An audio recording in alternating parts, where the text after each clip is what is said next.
Welcome to Real Talk with Life After Grief Chris, where we talk about relevant issues as it relates to individuals in grief as they navigate finances and the advisors who help them. We help clients in grief navigate financial matters. We also teach advisors how to emotionally and financially work with clients in grief through an unparalleled process. This week's episode is sponsored by Life After Grief Financial Planning and Life After Grief Consulting. Hello and welcome to Real Talk with Life After Grief Chris.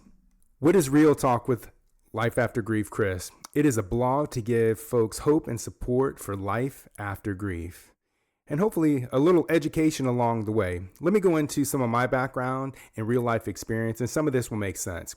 I've been a griever since 1994. I've been a caregiver since 2000. I've been a financial planner since 2003. I've been a certified financial planner since 2011. I've been a life after griever since 2013. I've been a hospice volunteer since 2017, and I have been a certified financial transitionist since 2021. A certified financial transitionist, basically, I'm trained to help clients navigate through major life events and the financial transitions that accompany them. And I formally got my bachelor's in education with a minor in business at the University of Florida, and I specialized in psychology. Now for the meat of the inaugural episode. So many folks know some things about me, and I'd like to kind of go into detail of what makes Chris Chris. So in 1994, my mother was formally diagnosed with breast cancer. My father was the one to give me the news, and my father was a very calming force in my life, and he downplayed the significance of the diagnosis. I would later find out that my mother's cancer was very significant, and it would have life-altering changes on me, my brother, my dad, and my mom.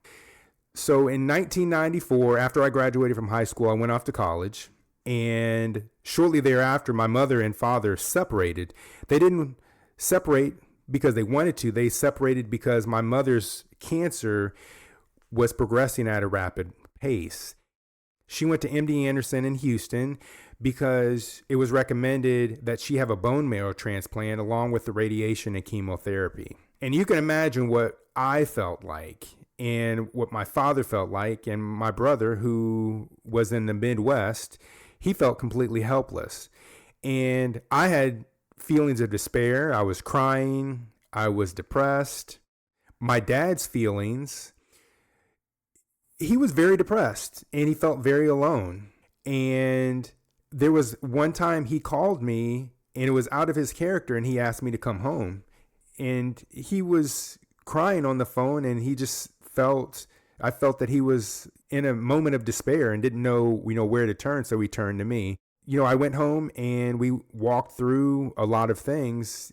Shortly thereafter, my mother came back, and things seemed to get back on track.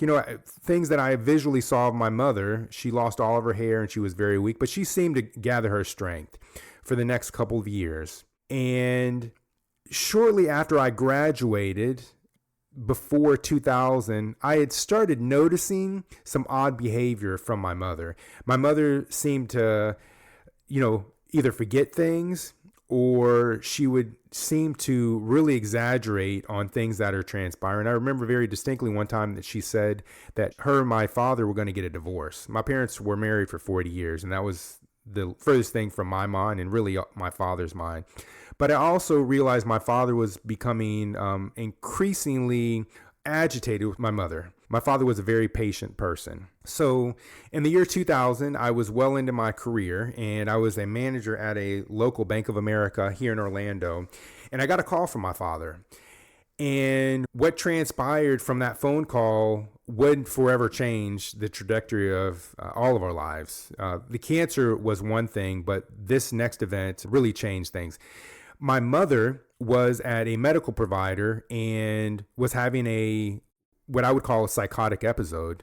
My father called the ambulance, and the fire department came, and they attempted to get my mother out of my parents' car.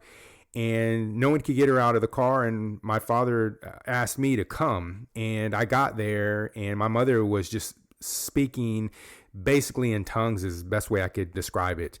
I was the only one that was able to get her out of the car, to convince her to get out of the car. And she went to the hospital. And after a couple of days in the hospital, they Baker Acted my mother. And so if you don't know what that means, it's basically they hold you under supervision and they medicate you while they evaluate your psychiatric wherewithal. Over the next 8 years or so, we would be dealing with my mother and her Alzheimer's, which we came to ultimately find out. I would become the secondary caregiver. My father was my mother's primary caregiver, but I was overseeing the entire operation basically. And, things that I would go through, I had to learn about their finances. I had to go to a lot of doctor's appointments. And I was now acting as a parent for both of my folks. My mother was in and out of the hospital. My father was also in and out of the hospital during this time due to, his various ailments and the overwhelming stress that happened with my mom. And then also during this period, I had a lot of bad advice from professionals, specifically elder care attorneys. I learned a lot by fire. I also became my mother's power of attorney. My wife and I purchased their home.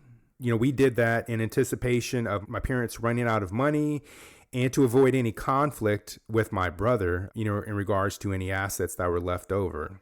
And then we also had to deal with respite caregivers. My father ultimately needed a break a lot, and we needed someone to be with my mother 24/7. And my father was attempting to work and earn a living at this time. And fast forward, getting through a lot of that, I learned a tremendous amount.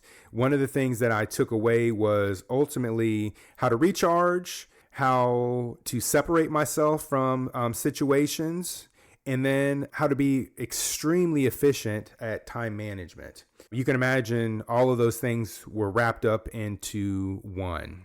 And so in May of 2008, my mother went to the hospital. We could no longer care for her at home. She had another episode, and she was in a situation to where she may have been harmful to herself.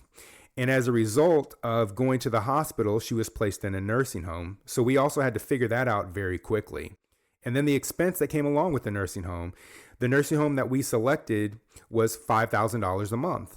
And the $5,000 a month was at my expense. And you can imagine how daunting that was for a 20-something-year-old. But again, I learned by fire, and there were some things that I did in advance of that to, make sure that my mother could have the best possible care. And in May of 2008, when she went to the hospital, she had a couple of lesions on her spine. Her cancer came back. It came back roughly 14 years after it was in remission. And in August of 2008, she had probably 12 to 15 lesions on her spine. I very distinctly remember the doctor, when my mother entered the hospital this final time, saying that her cancer was going to be slow moving. And it ultimately was not. It was very fast moving. And they could put her on, medications and things like that to slow the progression. Ultimately, the doctor was wrong. In August, my mother passed away.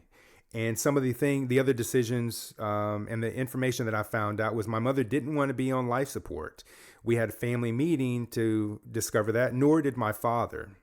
And there was a situation to where my mother stopped eating, and my father wanted to put a feeding tube in my mother, and I had to be the one to come to my father and say that we need to honor her wishes. You can imagine that was a very difficult conversation between my father and I. Ultimately, I made that decision, and I have no regrets because it was what my mother wanted. But I did have to, the nurse called me, the hospice nurse, and let me know first that my mother had passed. And then I had to give that information to my father, and then it was disseminated to the rest of my family. So over the next couple of months, I was trying to help my dad progress in life, but I also had to remember that he just lost his spouse of 40 years. And my father was still living in the house, and the house was becoming a financial burden for me and my wife. My father had no income at this point, and I was going to have to move my father out of his home. Even though my wife and I purchased it, it was still my mother and father's home. And I was in the discovery phase of finding someplace close to us. And then my father ended up passing away in November of 2008. He passed away ultimately from an infection that he had, and the infection, led to ultimately a heart attack. And I had some guilt around that situation because while he was in the hospital, the doctors said that they needed to change a port in his arm, and I gave him the go ahead. And his body couldn't rebound from the surgery. I had a lot of guilt because I made that decision, but it was ultimately in the best interest for my father. His infection, the doctors had said to me, he probably would have passed away shortly thereafter anyways. Then after, you can imagine after that situation, I had to deal with the house. I had to renovate the house. I had to make the decision to rent it or sell it. And that was at the bottom of the housing market. So I decided to rent the house. Fast forward, a year and a half later, my paternal grandmother passed away. And she had a stroke and, kind of had to go through the dynamics of vetting a nursing home and finding a nursing home. However, she was in a different state, and my brother was kind of managing that situation while I was managing it from afar. That was a very difficult situation, as you can imagine. It was so soon after my parents passed. And the day that I came back for my grandmother's funeral, I got several phone calls and text messages from my neighbor saying that the police are raiding your parents' house. You can imagine the thoughts and the emotion that was going through my mind. I asked my neighbor to give the police officer my phone number. The police officer called me and said that we suspect that one of the tenants in the home were housing large amounts of marijuana. And that was news to me. If anyone knows me or knows about me, I've never done any drugs, any kind of drugs at all, and had no idea how this situation kind of evolved. And I just asked the police officers, please don't damage the house. Luckily, I had surrounded myself prior to that point by good friends and professionals, one of which was a defense attorney who helped me through the situation, and one was a real estate attorney. So we dealt with that situation appropriately, and then I got on to the next phase of life. And as you can imagine, I had to put all of my grief on hold to deal with the financial implications of my parents passing, and then immediately move on to the situation of grief with my grandmother. After the situation with my grandmother, I hit rock bottom, as you can well imagine. I had extreme bouts of anxiety, I had extreme bouts of depression, and I didn't know where to go. I utilized alcohol to numb the pain, and I got to a point where that was no longer effective. So I sought out my personal priest, who I've known since I was a teenager, and he recommended that I go to group grief counseling. And in group grief counseling, I realized that I was very young to have these experiences, first and foremost, but the experiences that I was going through were normal. They normalized what I was going through, and they said that ultimately your experiences are going to help other people and their experiences in life. What I also did was go on a medical missionary trip to Ghana. It was 10 days of healing and completely giving to others. One of the best trips of my life, and I would do it in a heartbeat again. My support system helped me.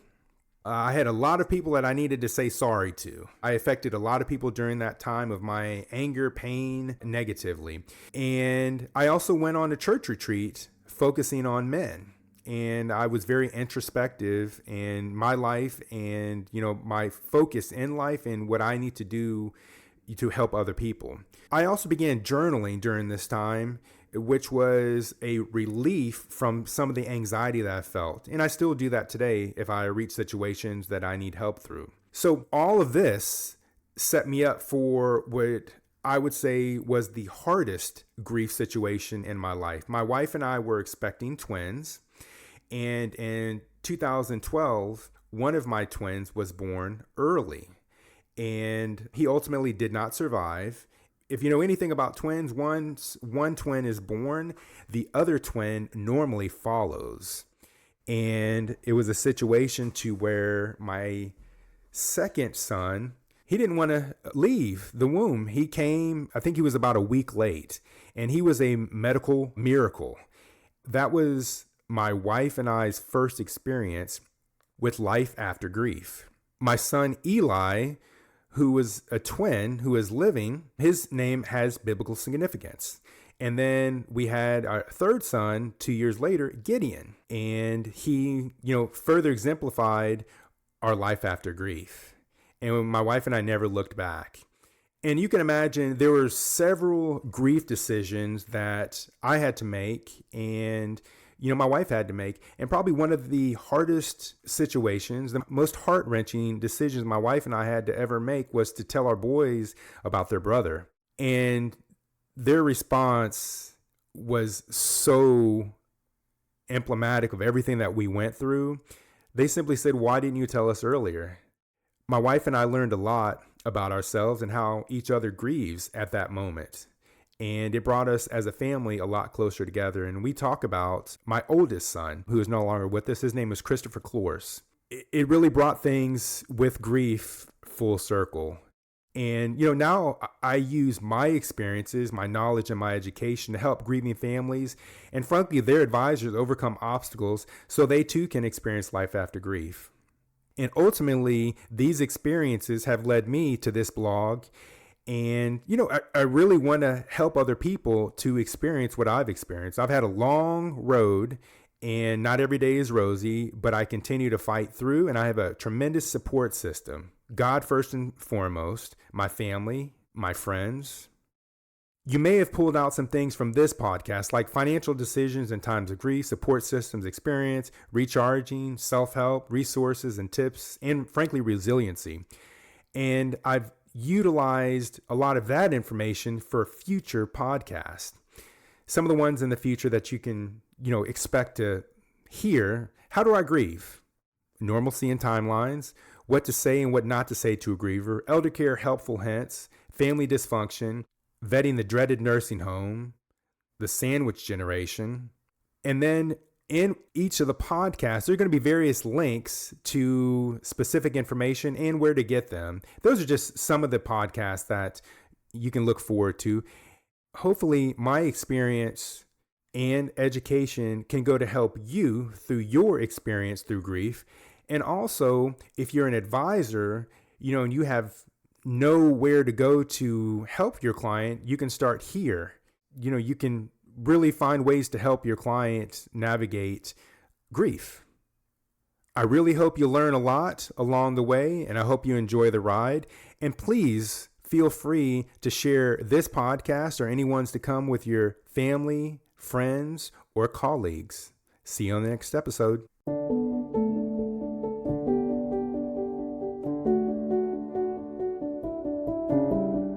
Thank you for listening to our podcast. If you are a client and are looking to work directly with me, Chris, and or my firm, head on over to Life After Grief FP. That is Life After Grief FP. The FP is for financial planning.com. If you are an advisor looking to emotionally and financially work with your client in grief, or if you are a client looking to get your advisor's head in the game, head on over to lifeaftergriefconsulting.com. That is lifeaftergriefconsulting.com. Any information referenced in this week's podcast will be located here in the podcast section. And as always, please feel free to share this week's podcast with any friend, family member, or colleague. Thanks for listening. See you next week on the next episode.